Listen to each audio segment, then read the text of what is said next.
Assalamualaikum warahmatullahi wabarakatuh. Perkenalkan kami dari kelompok 4 yang beranggotakan yang pertama ada Reski Rafiki Fauzi, yang kedua ada Azman Jaka Hadian, yang ketiga ada Regina Argianti, yang keempat ada Dharma Yoga Belci Putra, yang kelima ada Muhammad Irham Rafiuddin, dan yang terakhir ada Mira Sofia. Nah, di sini ada identifikasi masalah. Yang pertama, bagaimana proses penyidikan dan pengungkapan tindak pidana pemalsuan tanda tangan yang dilakukan penyidik. Yang kedua ada bagaimanakah pertanggungjawaban pidana terhadap pemakaian surat palsu ditinjau dari pasal 263 ayat 2 KUA pidana. Yang ketiga, apakah yang menjadi dasar pertimbangan hukum oleh hakim dalam menjatuhkan putusan terhadap pemakaian surat palsu. Jadi, topik yang kita ambil pada pembahasan kali ini adalah pemalsuan surat dinas ke luar negeri oleh 3 oknum PNS. Yang pertama, kita harus mengetahui tentang surat dinas. Surat dinas adalah surat yang berisi masalah kedinasan atau administrasi pemerintah. Surat dinas dibuat oleh instansi pemerintah dan dikirim kepada semua pihak yang memiliki hubungan dengan instansi tersebut.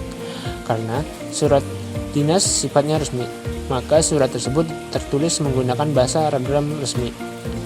Contohnya surat dinas diantaranya adalah surat keputusan, surat instruksi, surat tugas, surat edaran, surat penagihan, pengumuman, dan surat undangan rapat dinas. Terus ada ciri-ciri dari surat dinas. Yang pertama, menggunakan bahasa baku sesuai dengan kaidah bahasa Indonesia dan ejaan yang sempurna. Yang kedua, dilengkapi kopi surat yang menyebutkan nama lembaga atau instansi yang mengeluarkan surat resmi tersebut. Terus yang ketiga, dibuat dengan bahasa yang singkat, padat, dan efektif, serta mudah dipahami konteksnya. Terus yang keempat adalah tidak menggunakan bahasa implisit, melainkan bahasa implisit dan dibuat dalam format tertentu. Yang kelima, ada dicantumkannya nomor surat, perihal, tanggal, alamat tujuan, dan lampiran jika tersedia. Yang keenam adalah dibutuhkan stempel atau cap khusus untuk kondisi tertentu. Yang ketujuh, yang terakhir terdapat salam pembuka dan salam penutup sebagai bentuk kesopanan. Berikutnya adalah fungsi dari surat dinas. Yang pertama, surat dinas menjadi wakil pribadi, instansi atau lembaga pengirim surat. Yang kedua, surat dinas bertujuan sebagai sarana komunikasi yang lain.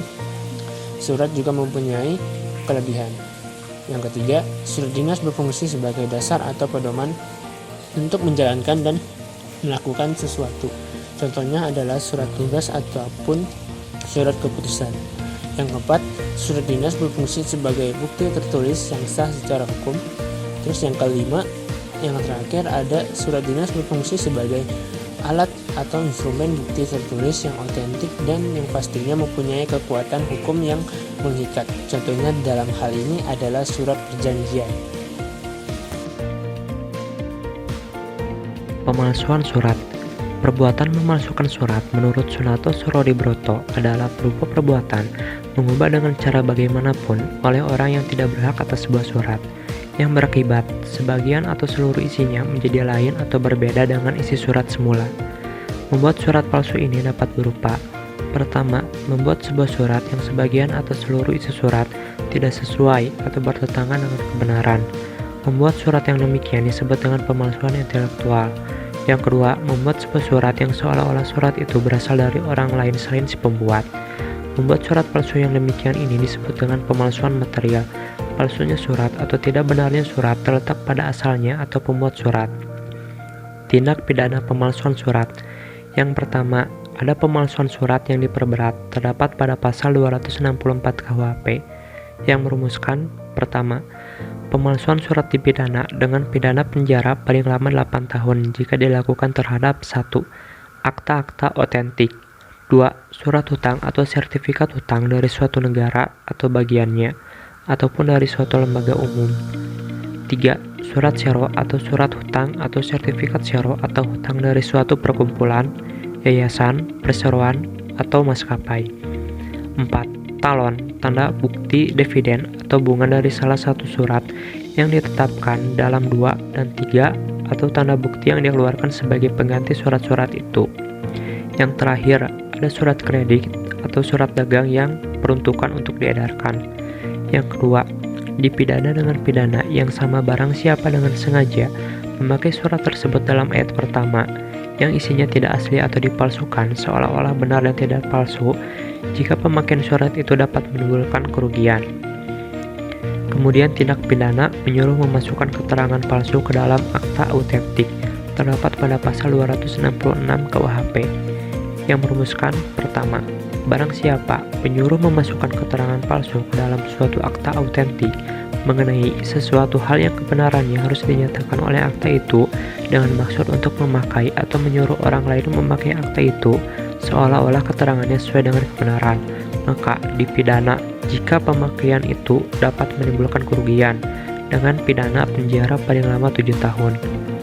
Kedua, dipidana dengan pidana yang sama.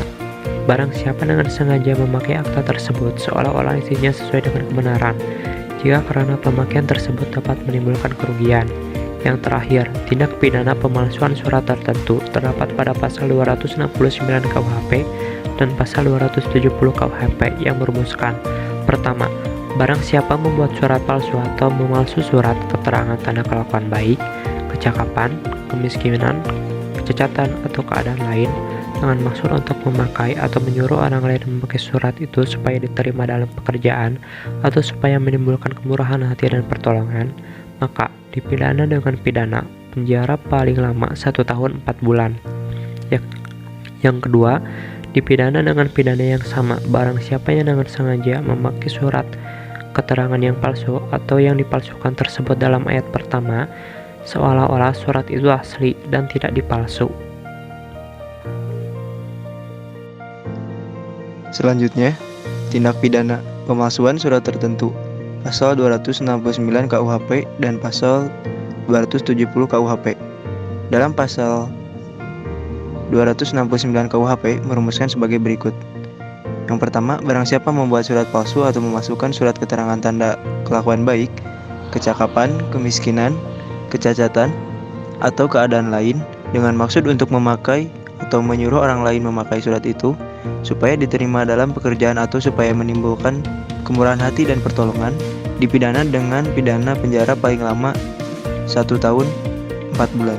Yang kedua, dipidana dengan pidana yang sama barang siapa yang dengan sengaja memakai surat keterangan yang palsu atau yang dipalsukan tersebut dalam ayat pertama, seolah-olah surat itu asli dan tidak dipalsu. Berikut merupakan cuplikan singkat berita yang kami angkat dalam pembahasan kali ini. Apa yang membuat perekrutan calon PNS di Bengkulu dengan nilai mencapai 1,8 miliar rupiah ternyata sudah dilakukan oleh pelaku sejak tahun 2016 lalu. Hingga kini kepolisian Resor Bengkulu masih menyelidiki kasus karena dimungkinkan masih adanya korban-korban lain yang dilakukan oleh pelaku. Bagaimana jalur masuknya, uang setoran yang diberikan kepada pelaku ECW ini berkisar antara berapa? Apakah dari keadaan sosial yang dinamis memegang peranan penting dalam kehidupan, yaitu dengan perkembangan zaman yang memengaruhi bidang teknologi dan informasi yang semakin canggih dengan melihat serba dengan digital. Hal ini tentunya memancing maraknya terjadinya tindak kejahatan pada masa ini yang menunjukkan semakin berisnya kualitas keamanan yang telah dibuat. Terlihat dari ditemukannya sebuah kasus pidana tentang penangkapan 3 oknum PNS terkait pemalsuan surat dinas untuk dipergunakan ke luar negeri. 3 oknum ini berinisial N, EP, dan AS. Adapun masalahnya bermula dari pesanan surat dinas yang dipesan oleh pihak S terhadap pelaku N atas nama MW dan HY. Pemesan tersebut memang dengan sengaja memesan surat dinas palsu yang akan dipergunakan pada saat nanti. Kemudian pelaku N pun menyanggupinya yang selanjutnya meminta bantuan pelaku AS guna memperlancar pembuatan pemalsuan surat dinas sesuai dengan apa yang telah direncanakannya. Dalam pelaksanaannya sendiri, pemalsuan surat dinas yang dibuat meliputi beberapa bagian seperti KTP, kartu pegawai negeri dari Badan Kepegawaian Negara, surat undangan dari negara yang dituju, surat permohonan dinas dari Sekretaris Negara, dan exit permit. Setelah itu dilanjutkan dengan pembuatan visa untuk ke tempat yang dituju, yakni negara Amerika Serikat. Pembuatan visa sendiri dilakukan atas bantuan pelaku berinisial EP. Tentunya pelaku EP juga bersedia untuk membantu hingga melakukannya sampai dengan selesai. Karena mereka membantu tidak secara sukarela, melainkan melakukannya atas dasar bayaran yang sudah diterimanya dari pelaku N. EP sendiri menerima bayaran yang cukup banyak sebesar 5 juta sedangkan bagi AS menerima bayaran lebih sebesar 6 juta.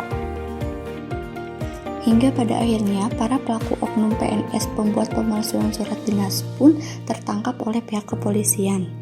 Dasar hukum pemalsuan surat tertuang dalam pasal 263 KUHP Pidana yang menyatakan bahwa yang pertama, barang siapa membuat secara tidak benar atau memalsu surat yang dapat menimbulkan suatu hak, perikatan, atau pembebasan hutang, atau yang diperuntukkan sebagai bukti dari suatu hal dengan maksud untuk memakai atau menyuruh orang lain pakai, seolah-olah isinya benar dan tidak dipalsu.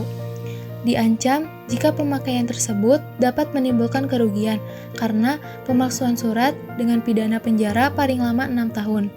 Yang kedua, diancam dengan pidana yang sama barang siapa dengan sengaja memakai surat yang isinya tidak benar atau palsu, seolah-olah benar dan tidak palsu, jika pemakaian surat itu dapat menimbulkan kerugian.